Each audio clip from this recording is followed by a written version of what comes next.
Madagascar est le premier exportateur mondial et le deuxième producteur de girofle après l'Indonésie, avec près de 15 000 tonnes de girofle exportées chaque année.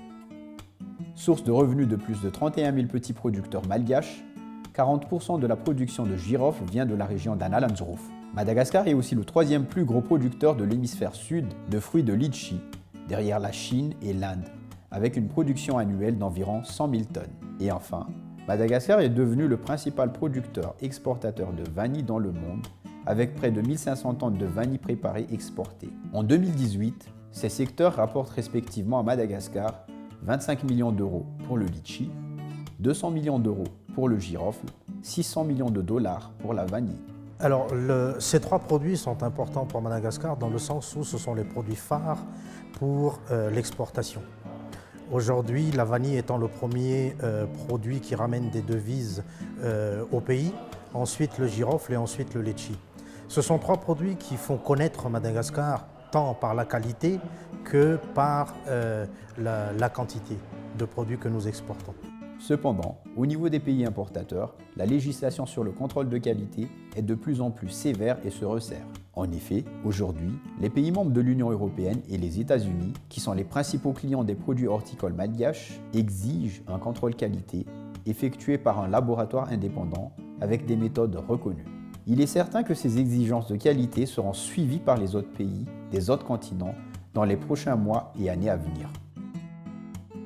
À Madagascar, le laboratoire du Centre technique horticole de Tamatave est actuellement le seul qui bénéficie d'un agrément du ministère de l'Industrie, du Commerce et de l'Artisanat et le seul laboratoire indépendant qui effectue le contrôle de la qualité des produits horticoles à l'exportation, entre autres le girofle, le litchi, la cannelle et le poivre. Le problème aujourd'hui est qu'il n'existe pas encore de texte réglementaire sur le contrôle obligatoire pour les produits horticoles d'exportation. Seul le contrôle de la qualité du cacao est obligatoire et confié à un laboratoire privé. Le CTHT était donc depuis 20 ans intervient en appui au développement de toutes les filières horticoles tropicales de Madagascar, appui de l'amont à l'aval, qui va donc du paysanat jusqu'à l'importateur et à ses exigences. Il est clair que pendant les 20 ans d'appui, la situation n'est pas restée constante. Et donc les exigences au niveau des marchés ont évolué, ce qui a amené nos interventions à appuyer Madagascar pour rester compétitif sur les marchés internationaux. Donc Madagascar doit en permanence chercher à s'adapter aux exigences des marchés en mettant en place au niveau national des contrôles adaptés, des formations adaptées, et des informations adaptées au niveau de tous les acteurs des filières. Le laboratoire du CTHT effectue différentes analyses reconnues au niveau international, à savoir la teneur en eau, le taux de distribution, c'est-à-dire le pourcentage moyen d'impuretés végétales et la présence de matières étrangères, la détermination des cendres totales, le Brix ou taux de sucre, le dosage des sulfites, etc. Conscient du caractère unique du laboratoire et de son importance au niveau de l'océan Indien, l'Union européenne, via le programme PROCOM, a décidé d'apporter un soutien technique et financier pour que ce laboratoire puisse se conformer à une accréditation à la norme ISO 17025 pour les analyses physico-chimiques des produits d'origine végétale. L'Union européenne a mis à la disposition du laboratoire du CTHT 2 experts internationaux spécialistes des problèmes du contrôle agroalimentaire. L'intérêt de ces missions était de mettre en place un système d'assurance qualité qui répondait à des normes internationales qui sont appliquées dans l'ensemble du monde. Le but est que les analyses faites par le CTHT soient reconnues à travers le monde pour leur qualité et leur fiabilité. Alors la démarche d'accréditation qui est en cours de mise en place au niveau du laboratoire du CTHT vise à répondre à 4 objectifs. D'abord, donner confiance aux clients du laboratoire sur la qualité, sur la fiabilité des analyses réalisées. Deuxièmement, c'est permettre que les rapports d'analyse émis par le CTHT soient reconnus au niveau international et à travers l'accréditation permettre à Madagascar de pouvoir développer l'exportation de ses produits agricoles. Dernier point, c'est de garantir la compétence et l'impartialité du laboratoire du CTHT.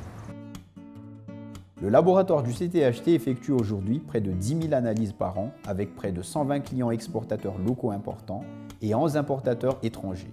Cela représente une grande partie des exportateurs recensés à Madagascar. Pendant les campagnes ou la haute saison, le CTHT met en place une structure d'urgence en engageant du staff supplémentaire et en mettant en place un laboratoire d'analyse directement au port de Tamatave. Aujourd'hui, il est essentiel que le contrôle des produits horticoles exportés soit confié à une structure d'inspection indépendante et à un laboratoire de contrôle de la qualité performant, audité et reconnu selon les normes internationales, afin de garantir la qualité commerciale et sanitaire des produits exportés. Aujourd'hui, certains produits d'origine végétale de Madagascar, comme le litchi par exemple, sont beaucoup plus contrôlés comparativement aux quantités qu'on exporte par rapport à d'autres produits d'autres pays à l'arrivée en Europe. Et le fait de disposer d'un laboratoire indépendant contribue à améliorer cette situation. Alors en fait, depuis la création en 2012 du GEGM, reconnu en 2014, le GEGM s'est toujours préparé à ce que le contrôle qualité soit obligatoire. Nous avons demandé à ce que le contrôle qualité avant exportation soit obligatoire. Donc nous sommes prêts et par ailleurs, tous les exportateurs doivent avoir un certificat de conformité qui montre que le produit est donc est de qualité pour pouvoir l'exporter. Nous sommes donc prêts et nous poussons à ce que cette loi sorte incessamment sous peu pour que le contrôle soit obligatoire pour tous les produits. Madagascar aura tout à gagner dans la normalisation du contrôle qualité, car cela permettra d'avoir une meilleure qualité globale du produit export et de permettre aux exportateurs d'être aux normes internationales pour que la qualité des produits devienne à terme irréprochable. De plus, les parts de marché de Madagascar seront conservées et cela permettra à l'État de percevoir plus de taxes.